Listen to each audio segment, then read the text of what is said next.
So Mexico has always actually been a big fan of pizza, but it's been erased from our memories through Big Pizza. Big Pizza doesn't want you to know that there is actually pizza out there. That is a taco pizza. Now, a taco pizza goes way back, and it goes all the way back to when America was trying to get Texas. Why were they trying to get Texas? It's because Mexico had this pizza recipe and didn't want to part with it. Why do you think the Alamo happened? It's because we stole the recipe from Mexico and we're keeping it there. Lo and behold, we get into a huge fight and we get the recipe. And boom, El Chapo is running drugs, trying to save up money to buy the recipe back. Obviously, El Chapo got caught. Why do you think he got caught? It wasn't by the big government, it was by Big Pizza. They didn't want the taco pizza to get back into the hands of the people. And today, we're going to bring that recipe back to life.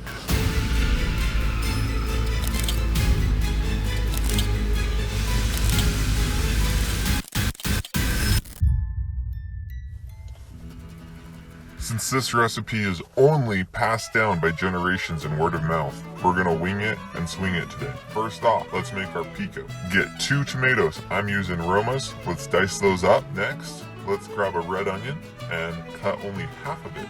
Let's dice that up and add it. Next, we'll do 1 cup of cilantro, finely diced. We'll add 1 jalapeno for a little bit of kick. We're gonna add 1 to 2 cloves of garlic.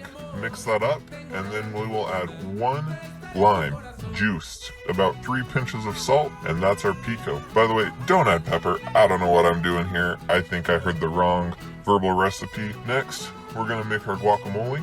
Grab 3 avocados, depending on how big and how many pizzas you're gonna make. This is very important because we wanna make sure that we have a cream, smooth guacamole in the beginning, and then we're gonna add more in later to a medium mash so that we have a little bit of texture and chunk in there. Once we're done with that, add 1 teaspoon of garlic powder, 1 teaspoon of salt, and then let's grab some of that pico we made and add about a handful back into it to give it a little bit more depth of flavor. Squeeze half a lime and then taste to see how it tastes. Next, we need to cook our beef. Grab a pan and a 1/4 stick of butter. Toss that in, get it all nice and bubbly, and then grab your desired amount of onion. Today we're working with about a 1/4 cup. Start sauteing those up, and once they start to get to that nice sauteed level you desire, grab your beef and toss it in.